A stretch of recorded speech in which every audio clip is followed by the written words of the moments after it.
I tried to get an alternative ballot measure placed before the voters, an alternative to allow the experts, which are the Irvine Unified School District, to determine where the money should go.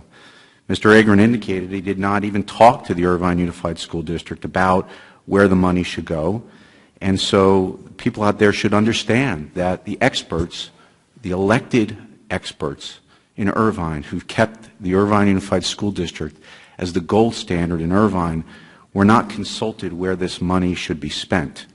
That's unfortunate. And I would have liked to have seen the IUSD board brought in, the officials from IUSD consulted, and they were not.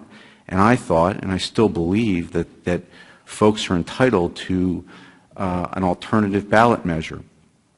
But as far as criticizing the proposition, I think every public official should be willing to have their work criticized and not be so sensitive about having their work criticized.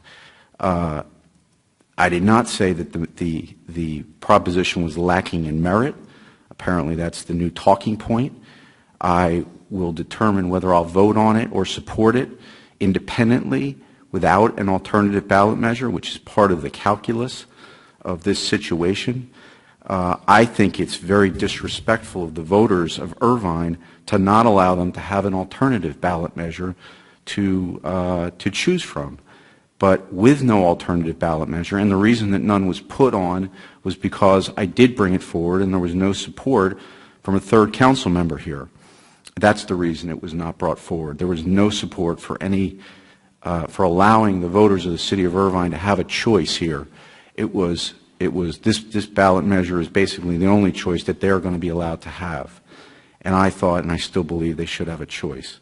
So I will determine whether I'll support it on the merits after reading it and looking at it and determining whether it is something that should be approved by the City Council. But I just want to correct the record to say that that we all here should be able to have our work criticized and that it's not lacking in merit, but that the voters should have a choice and an alternative, and I'm still of that belief. Thank you, Mr. Mayor.